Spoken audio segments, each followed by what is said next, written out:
RG పర్సనల్గా call చేశారా మీకు? అంటే ఏమంటారు ఆయన? And he said like Sandeep శివాలో అయినా భవానీ శివ క్యారెక్టర్ తప్ప మిగతావి కొంచెం సినిమాటిక్ అడ్వాంటేజ్ తీసుకున్నా అని నాకు అనిపించింది. Framing wise it was like little staged, కానీ నీది అట్లా లేదు, నీది టూ మచ్ రాగా వెళ్ళిపోయాను నువ్వు. I think that is what is paying you back today. Did a fantastic job. ఈ కాల్ మీ టు ముంబై. నేను చిన్న పన్నెండు వరంగల్ పోయినా, అదే రోజు విజయ్ పోయాడు. యాక్చువల్లీ ఇద్దరం కలిసి వెళ్ళాలి. So probably I'll meet him soon. Okay okay. Shiva after Shiva ఇది ట్రెండ్ సెట్టర్ అన్ని రోజుల తర్వాత ఇప్పుడు అర్జున్ రెడ్డి అని వచ్చింది. అది ఆర్జీవే ఒప్పుకున్నారు అది. ఇంకా కానీ బయట జనాలు ఒప్పుకోవట్లేదు చాలామంది, కొంతమంది.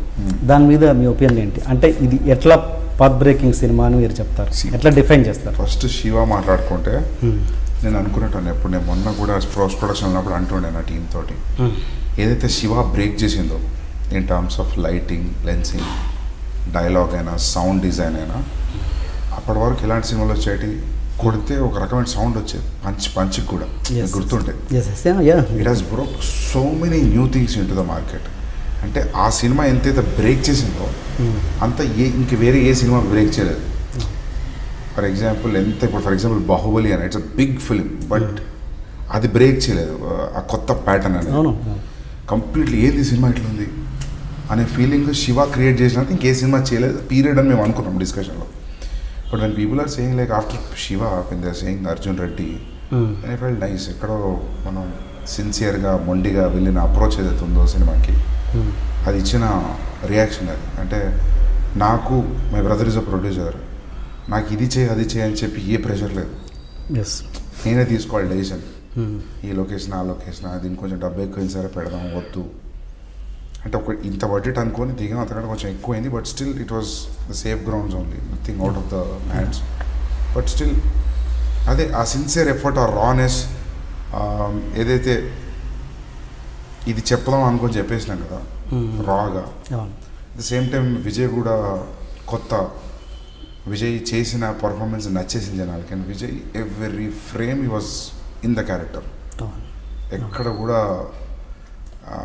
కొన్నిసార్లు మనం కొన్ని కన్వర్సేషన్స్ చూస్తుంటే యాక్టర్స్ ఎవరైనా ఇద్దరు ఉన్నప్పుడు, అవతల యాక్టర్ చాలా పవర్ఫుల్ ఉన్నప్పుడు ఈ యాక్టర్ క్వైట్గా బ్లాంక్ ఉంటుంది, రియాక్షన్స్ ఏమి ఉండవు.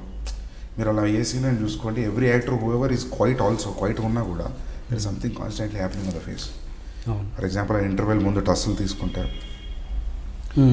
వాళ్ళ ఫాదర్ మాట్లాడేటప్పుడు విజయ్ క్వైట్గా వినడంలో కూడా there is lot happening in Vijay's face. Vijay ఎప్పుడైతే అమ్మాయిని అది ఉందో ఆ కాన్స్టాంట్ డైలాగ్, కంటిన్యూస్ డైలాగ్ ఉందో 4-5 minutes వన్ షాట్, అందులో అమ్మాయి డైలాగ్ లేదు, but there is lot happening in her face also. So ఇటువంటివన్నీ చాలా కొత్తగా చూసారు మన వాళ్ళు. స్పెషల్లీ ద పర్ఫార్మెన్స్, అంటే షార్ట్ అంటే నేను పర్సనల్లీ ఎట్లా అంటే ఒక ఫ్రేమ్ పెడితే ఒక్క అటుపైన అనుకోను, నాకు ఎగ్జాక్ట్ ఇట్లా ఉండాలంటే ఇట్లనే ఉండాలి.